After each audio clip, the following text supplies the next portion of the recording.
Science class 7 बाब 12 सबक 3 तारा stars आवां साइंस उस्ताद नचुला चन्ना आवां के ऑनलाइन स्कूल में भलीकार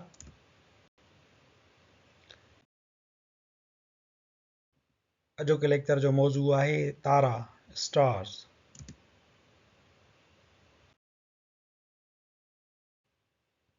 तारा खिला में गैसुन जा ठहियल तमाम वॾा बालन जहिड़ा गोल जिस्म आहिनि, ॼण त गैसुन जा गोला हुजनि। इहे हाइड्रोजन, हेलियम ऐं ॿियनि अंसरनि जा ठहियल आहिनि।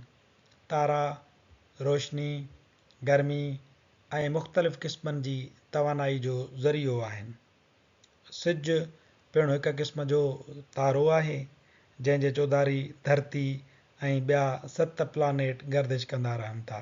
इहो सिज धरतीअ खे ऐं ॿियनि प्लानेट्स खे रोशनी बि मुहैया करे थो, गर्मी बि मुहैया करे थो ऐं इन्हीअ सां गॾु ॿियनि क़िस्मनि जूं तवानायूं पिणु ख़ारिज कंदो रहंदो आहे।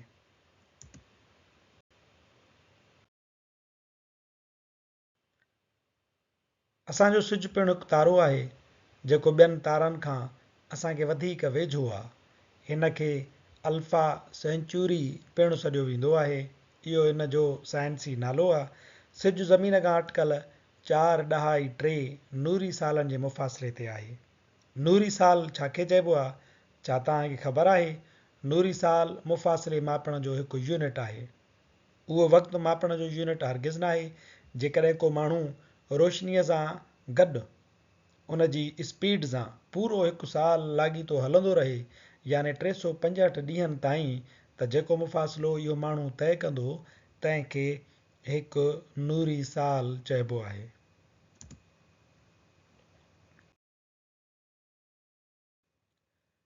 खुलियल अख सां माण्हू 3000 तारा ॾिसी सघे थो।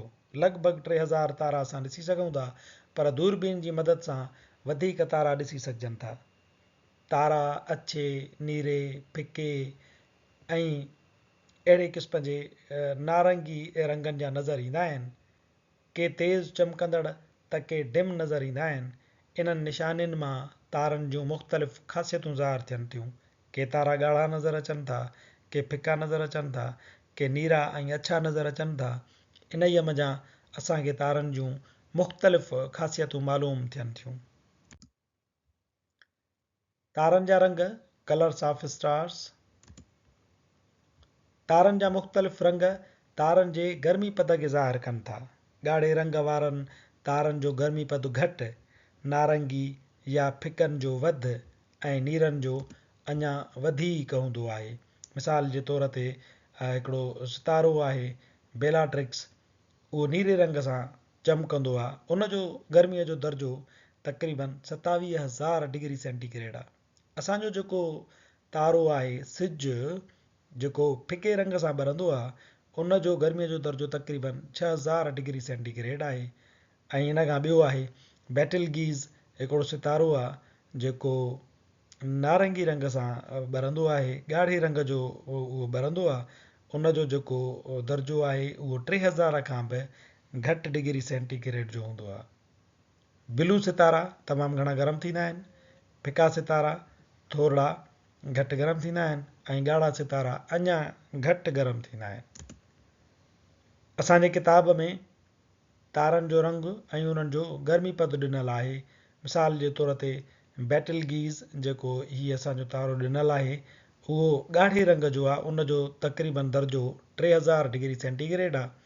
उन खां पोइ हिते नारंगी रंग जो हिकिड़ो सितारो आहे आर्क्ट्यूरस, उन जो तक़रीबन 4000 डिग्री सेंटीग्रेड गर्मीअ जो दर्जो आहे। सिज जेको फिके रंग जो आहे, 6000 डिग्री सेंटीग्रेड उन जो गर्मी जो दर्जो आहे। ऐं ॿियो बि हिकिड़ो फिके रंग जो सितारो आहे पोलारिस, उन जो तक़रीबन 5800 डिग्री सेंटीग्रेड गर्मी जो दर्जो आहे। ॿियो अछो सितारो आहे जंहिंजो नालो वेगा आहे, उन जो 10,000 डिग्री सेंटीग्रेड गर्मी जो दर्जो हूंदो आहे।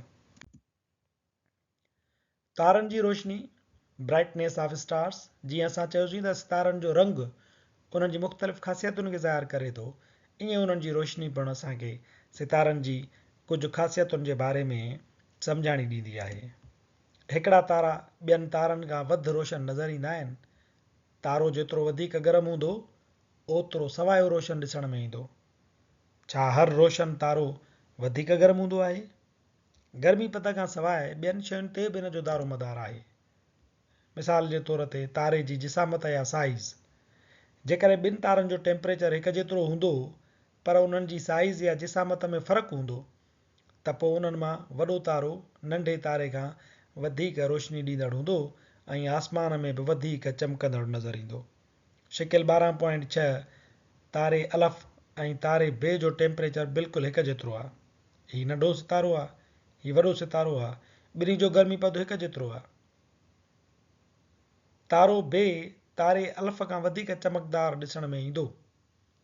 तारे अलफ़ खां वधीक रोशनी ॾींदो छो त इन जी जेका जिसामत आहे उहा वॾी आहे। हिननि ॿिन्ही जो टेम्परेचर हिक जेतिरो आहे, ॿई हिक जेतिरा गरम आहिनि, पर असांखे ही वधीक रोशन नज़र ईंदो छो त इन जी जिसामत वॾी आहे।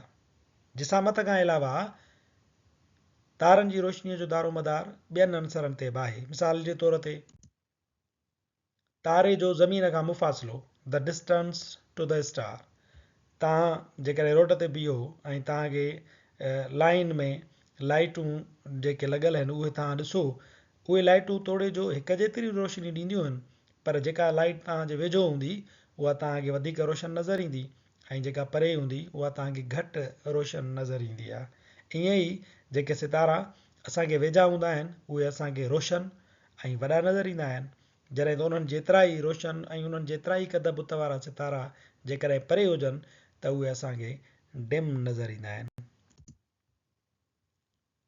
टियों सबबु आहे रुकावट या मुदाख़लत पैदा कंदड़ शयूं, इंटरवीनिंग मैटर। असांजी जेका ख़िला आहे उहा मुकमल तौर ते ख़ाली कोन्हे का। तारा जेके परे परे ताईं मौजूदु आहिनि ऐं असां जेको ज़मीन ते वेठा आहियूं, असां जॾहिं ॾिसंदा आहियूं त तारनि जे विच में ऐं असांजी अखियुनि जे विच में गैसूं हूंदियूं आहिनि ऐं ॿियनि शयुनि जा मौजूदु ज़रड़ा हूंदा आहिनि जेकी कुझु रोशनी खे जज़ब करे वठंदा आहिनि ऐं उनखे मुंतशिर पिणु कंदा आहिनि। तंहिंजे करे छा थींदो आहे त तारो असांखे डिम नज़र ईंदो आहे। इहे मुख़्तलिफ़ सबब आहिनि जंहिंजे करे तारनि जी रोशनी घटि या वधि नज़र ईंदी आहे।